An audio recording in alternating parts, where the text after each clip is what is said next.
made some adjustments at halftime, and it's the best third quarter we've had since we've been here for sure. And I did feel like with the Mercer game, as much better as we were than they were, that the guys had fun and got a lot of confidence, and really enjoyed seeing each other make plays. And it was kind of funny that ended up leading to a lot of confidence for NC State, I thought. But the guys weren't panicked at halftime. They knew we should have been doing better than we were, and came back out and had a great second half. And then when you beat your rival and you go out recruiting, it really helps you, because all the high school coaches are happy for you, and the kids. So that was a big win, and an important win for us, and it puts us to the next step, which is the bowl game. And we're excited that we're going to the Military Bowl for a number of reasons, but it's close, so all of our guys can drive, and they get to make money because they get mileage, so they'll all hop in a van, and a bunch of them go up together, and they get to split the money, so that helps them for one thing. And then it's also close enough for a lot of our fans to get there, and the parents can go see their children play, and also the high school coaches. So and we also want to recruit a lot in the Northern Virginia and Maryland area, so we'll have an open practice, our first practice there on the 23rd, and all the recruits can come, even though we can't talk to them because it's a dead period, but their high school coaches can come, and also any of our fans and boosters can come and bring their children. So we felt like that would be good to have the first open practice up there, just from a recruiting and a fan standpoint, and of course you all, if you want to be there. We always want you to be at practice. Playing Temple, I was fortunate enough to call one of their games about all 3 or 4 years that I did Friday night football. So I watched Coach Collins at Temple.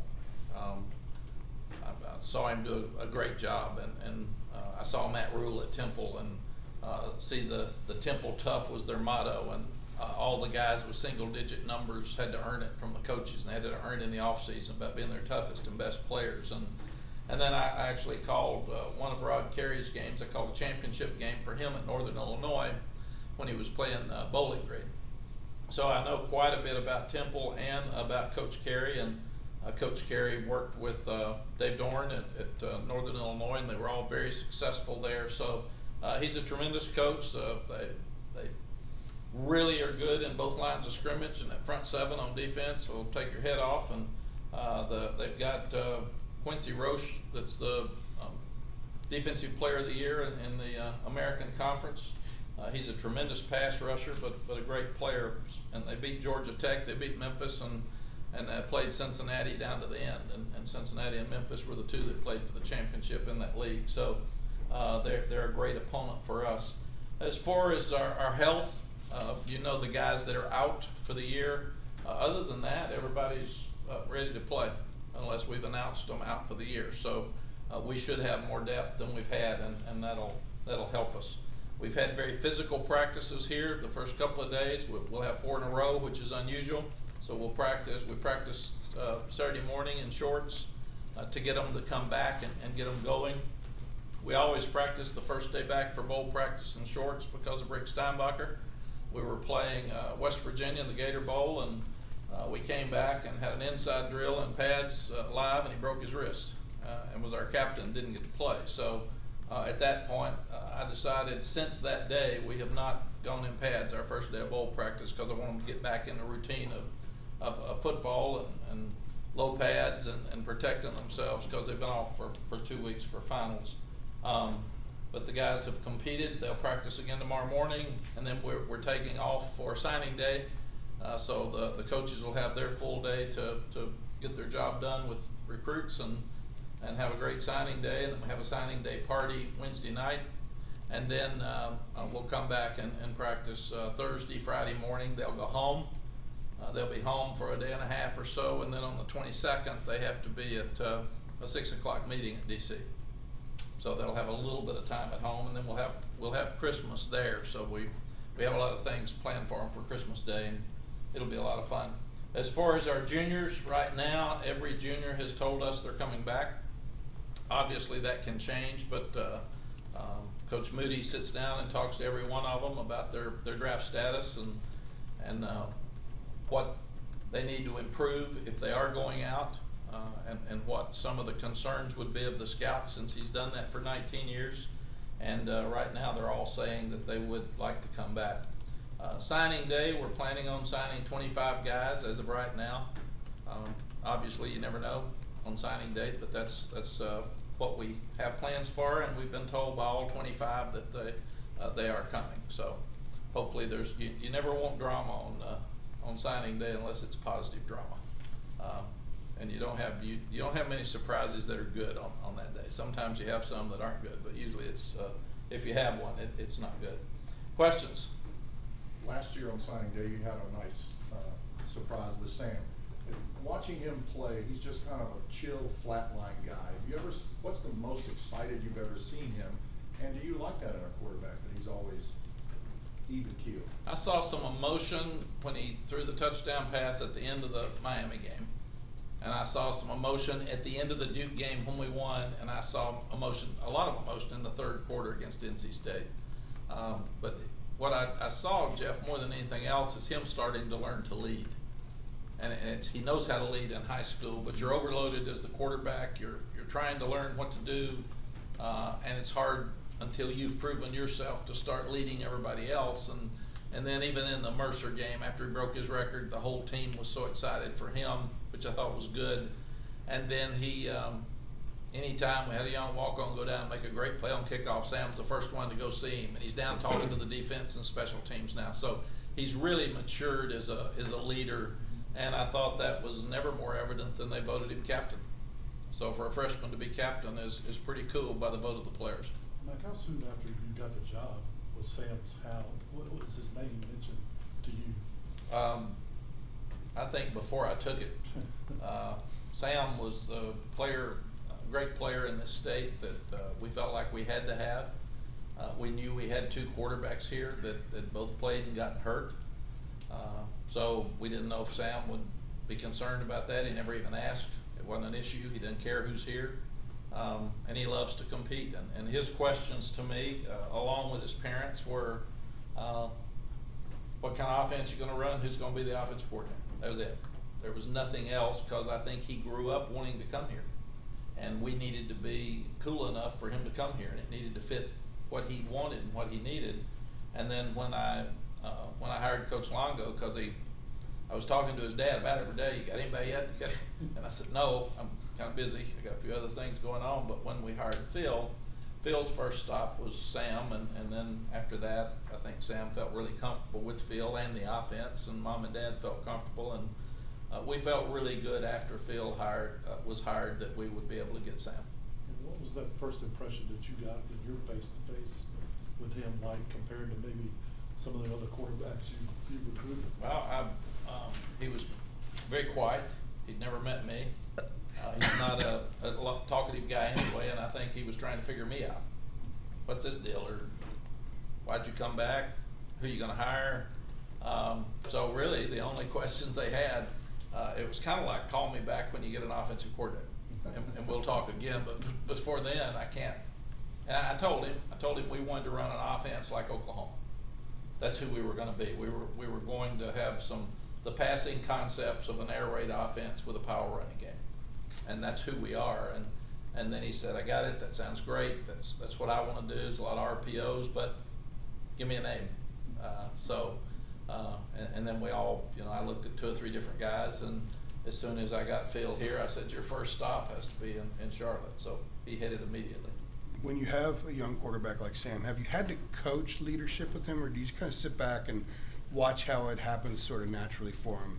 You have to let it happen naturally, because he's got so much on his mind, and this quarterback, or this offense is so quarterback driven that he's got a lot to think about, a lot to do, and he's got to be ready every practice to go out there and make decisions. So we felt like that the summer work was important, that he earned some leadership qualities from the guys over summer, because I asked them and they said, oh yeah, he's a great leader. And so he was doing some things behind the scenes, but then we wanted to see it out here and on the game field during the game, and that just naturally came to him. Mack, with 10 practices before the bowl game, how do you approach those in terms of working strictly with the ones and twos, and then trying to get the younger guys some snaps? We are taking, Greg, these practices, and we're working part of them like spring practice for the young ones.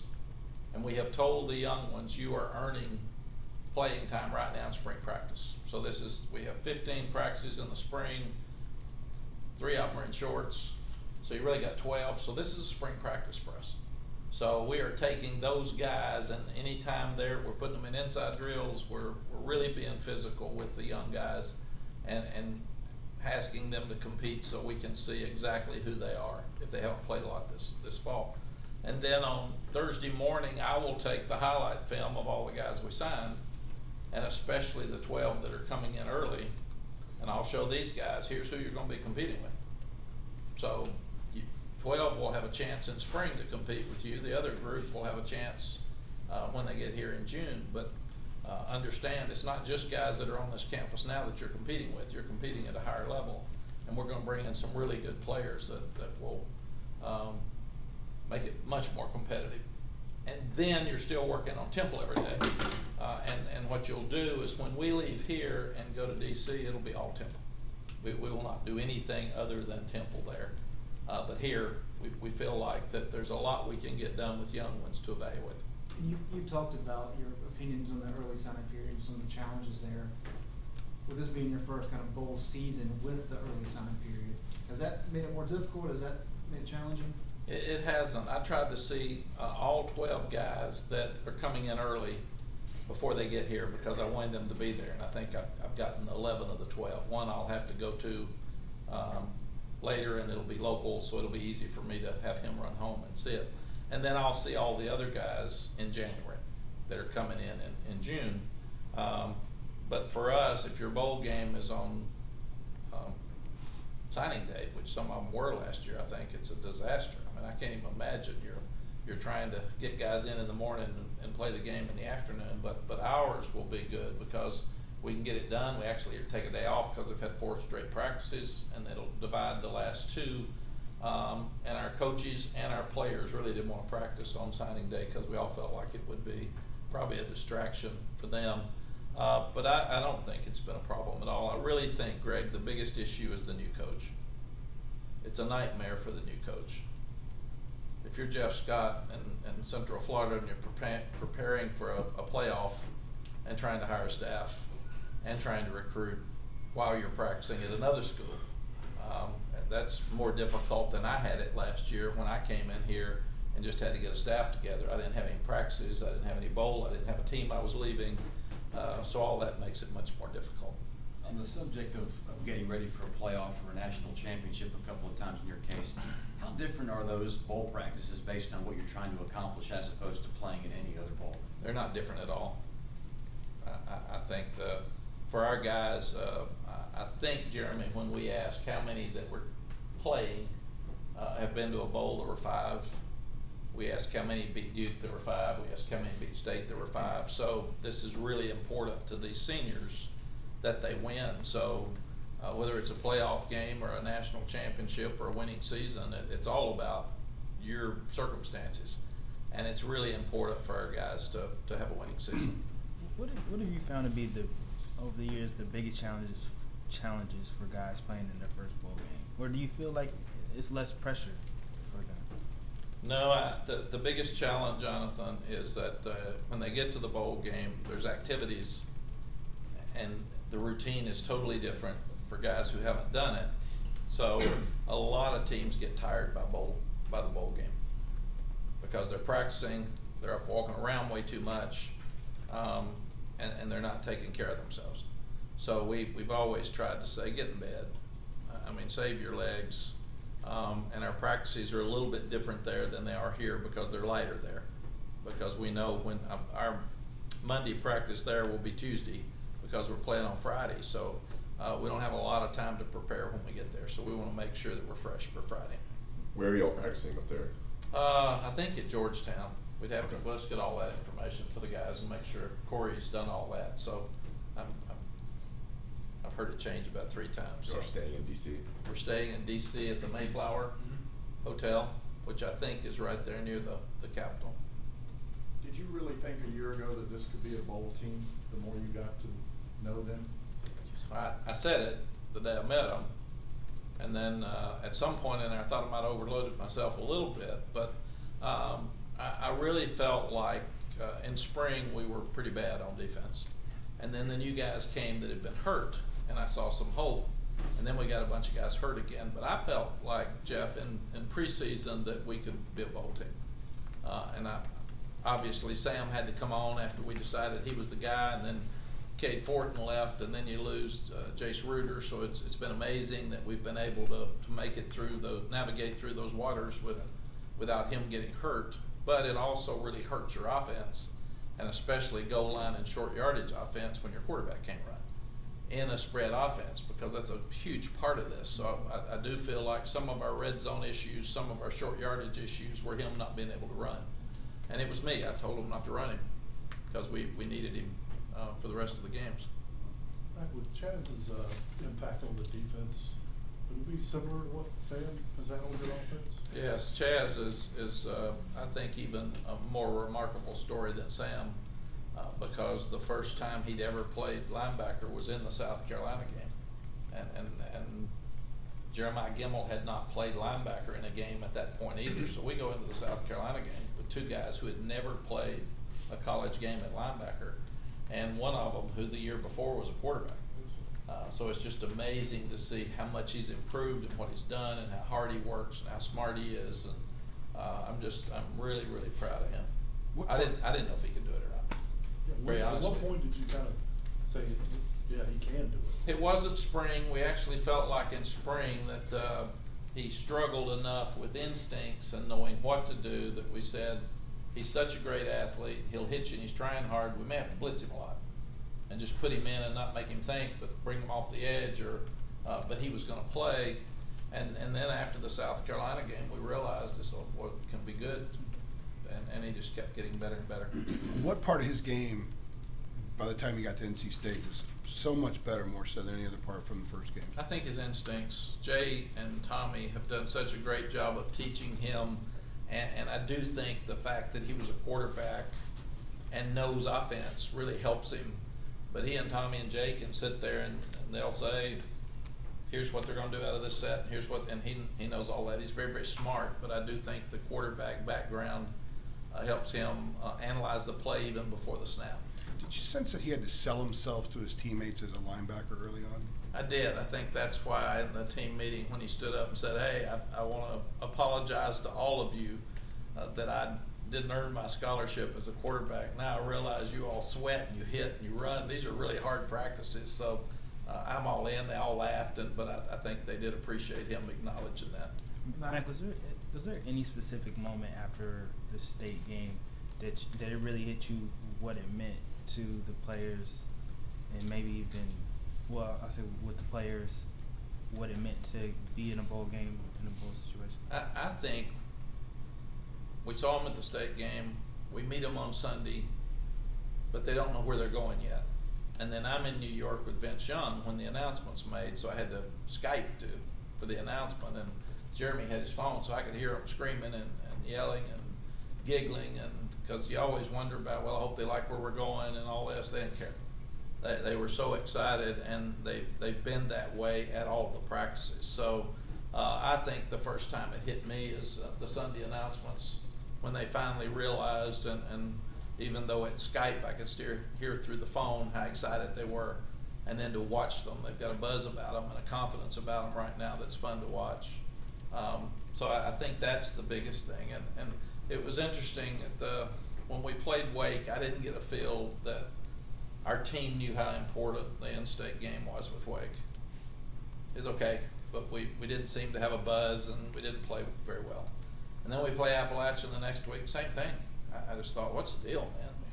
This is important. And it was okay. I mean, they're good. We'll be okay. By the time we got to Duke, I thought they really understood that for our fans and our university and the state, winning the in-state games is really important. And then I know by the time we got to NC State that they understood the importance of that game, and it's one that they just hadn't won. So I felt like beating NC State and going to a bowl at the same time was really a key moment for this team, and that's the happiest that I've seen them. For perception and recruiting, how different is 6 and 7 versus 7 and 6? I don't think it matters. It matters to us, but they know we're headed up. I mean, I really think, Ross, people always used to ask, if you beat State, does it matter in recruiting? Most of the kids decide where they want to go, and if you beat Duke, does it matter by 1 point? Nah. I mean, if they want to go to Duke, they're going to go probably, and they're not going to let a close game matter. Or everybody used to ask the Texas OU game, does that matter that much? It matters if you beat them 3 or 4 times in a row. I don't think it matters for one game, and people know that we're getting better. They saw we were one of the few teams to sell out all the games. They saw our fans show up. They see our facilities. They see our recruiting. In fact, some major schools are recruiting against us now, saying I'm going to quit. I'm too old. And I thought, how cool is that? That's a great compliment that we got somebody recruiting against us in our first year. I really think I want to win. The players want to win. The seniors want to have a winning season. The players want to have a winning season. You want to win 3 in a row because we haven't done that in a while, but I don't think it'll affect recruiting. Matt, going back to what you said about Sam in terms of you telling Phil not to run him as much, can we expect to see him run more in the years to come? Yes, absolutely. Our quarterback will be a factor running, and that's something we were going to do it with Jace some too. And the first play he gets in against NC State, he fractures an ankle and a knee. Against Appalachian State, and that really set us back. That was a huge setback for this team because we were going to play Jace a lot more and have both of them in there and have 2 packages like we started at Wake Forest, because we'd like to play 2 quarterbacks some. But I feel like in this offense, your quarterback has to run. The plays that Vince Young and Colt McCoy made with their feet were huge for us. And when you've got everybody spread out, this game has become a game of where if people spread out, they try to run the ball. And if you spread everybody out and they spread out and you can't run the ball, you're going to get beat. And then when you're running the ball, they got to bring everybody back in, and then you got to beat a guy one-on-one outside, or you got to cover a guy one-on-one outside. That's the game. That's just what it is. It's so there's going to be 15 individual routes a game outside that are one-on-ones. And if you can stop the run and pass rush with 4 and play zone or man, it gives you a great chance. But like after Clemson, we had to either get everybody in the box and play man to man, or we had to play zone and give up the run. I think that's just where we are with the quarterback. And when you're spread out in man and they rush by you, there's nobody there. And the quarterback's got to make plays because he's the one that's not counted for. Same thing with zone with a 4-man rush if everybody's dropping on those 3rd and 4s. And 3rd and 4, goal line, 1st and goal from the 9, that's when your quarterback can make your 4 yards and make a huge difference. And Jace is out for the bowl game? Yes, he will not, and therefore, hopefully he'll get his year back. We're going to appeal to get his year back. Coach Brewster said in the spring that one of the main reasons he came back and joined you here was unfinished business, obviously alluding to your first time here. How far along are you in the process of achieving that? Are you maybe where you thought you'd be, or perhaps even a little bit ahead? I think I hoped we'd go to a bowl, but I think we're ahead of where I thought we would be because the facilities got improved so quickly. I love the fact that we've got the turf. The high school games, I was so proud after watching the games in the mud last year, watching those teams play this weekend. I didn't get to see them, but watching them, hearing them, seeing them on Twitter, they were so excited. We've gotten really nice emails from the coaches. So having that in place is huge for us. Knowing that we're headed toward another big step in facility improvements at some point here soon. All that's further along than this time last year when we got here. I like our staff. I think they fit. They worked with each other well. They got to know each other better as the season went on. I think they're a dynamic staff recruiting in this footprint between DC and Jacksonville, Florida. So everything is in great place for us moving forward. Can you share what that next facility improvement is? Yeah, at some point, and we're in the process of raising the money now, we've got to enlarge the whole bottom floor. The rest of the building's really good, but we will We'll move the training room into the locker room. We'll move the locker room to the weight room, which will be, it's a 6,000 square foot training room and 8,000 square foot locker room. And then we're going to knock out the front of the building on the bottom floor and build a 19,000 square foot weight room. And then you'll probably enter and go up the second floor. So we've got that in the plans. It's been in there for a while, but now it's a real possibility. Max, you mentioned teams recruiting against you, saying maybe you're done. Is that one reason you signed that extension earlier this week, last week? I wanted the extension, so I thought that was good. That's one reason, but it is at this stage in my career, coaches get jealous because we're doing too well, and we're recruiting too well, and we won more games than they won us to, and they know how powerful this place is in this state, especially when you're winning and you're the cool place to be. So I'm really flattered that the only thing they can say is I'm not going to be here. I thought that was pretty cool. Usually there was a long list of stuff, and so our coaches are coming back and say, Coach, they're saying you're out of here, and I said, well, I'm not. So just tell them I'm here. I'm gonna coach here as long as I can, as long as I'm effective for North Carolina. I will be the football coach here. Coach, what does it mean to get a 1-year extension though? Maybe were you pushing for something longer since you are expressing your desire to remain here in Chapel Hill? No, what I told them that I wanted was a rollover basically. So every year I'd like for that to go back to 5, and I want to keep it at 5, and that's it. I want to be honest with everybody, and I'm going to coach why everybody that's coming are going to be here, and as long as I'm healthy and we're winning, I'll keep rolling it over. And that's really important to me to say, put it out there 15 years, I can't promise somebody I'm going to do that, or even 10. So I thought that 1-year rollover was the best. Mack, after you agreed to come back, you've been gone for 5 years, was there any apprehension of, I'm pretty sure I want to do this, but I'm not exactly sure how 4 years would go, and at what point did you realize, yeah, this is great? Greg, it's an interesting question because we did it so quickly. We didn't think about it. And I mean, it was Bubba calling, me calling Sally and saying, you said Hawaii, you said the Bahamas, you said Chapel Hill. Bubba just called and offered us the job. And she got quiet. She's in Austin. And she said, let's do this. And that's it. I mean, we didn't discuss it. We didn't talk about it. And then the next day we're here. So probably it's like when we won the national championship, we were so busy, and Vince Young left the next day or two, and we didn't go to the White House till Valentine's Day. I think it was Valentine's Day before we realized we won the national championship at the White House with the president. And all the players are walking down the White House steps, and Sally's crying like a 2-year-old. I'm sitting up there with the president and first lady. So after it's over, I said, "What's wrong with you?" She said, "I just realized we won the national championship." I said, "Yeah, it's 2 months ago, sweetie." So, but you didn't take time to do it. I think I jumped into this, and if you can imagine now, I get here on the 27th maybe, and I take the job and have a press conference the 28th, and then Bubba has to run me to meet the team. And then I have to run and take a recruiting test because I hadn't taken it in 5 years. Then I got to get a staff. So I've got to interview all the coaches that are here. I've got to interview all the staff that's here. Thank goodness I had Corey Holiday and Rick and some people that I really trusted that I could ask, what about these people? Are they okay? Can we keep them? And then I kind of said to everybody, I'm going to keep you for at least 6 months and see how you do. But we got to go. And then I had to sit down with Jason and John Mark and say, who are we recruiting? And then I had to find out how many guys we got on scholarship, how many can we sign, who's in academic trouble, do we have anybody that wants to transfer, is there anybody in the portal?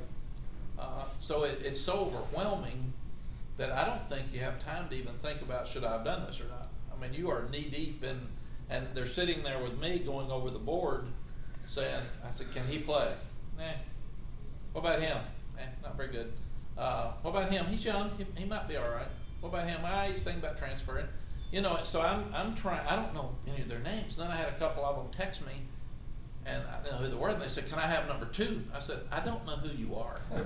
So give me a month. Let me get back." And then when I hired Coach Hess, that really helped because he could start organizing the off season while we were recruiting. And when we got our staff in place, that helped because they all started getting to know each other, and I had known half of them or a little bit more So I got them first and got them out so they could recruit. But it's a real mess for that new coach now. I mean, it's just totally overwhelming. But I think probably when we beat South Carolina was a cool moment, because I said, this is cool.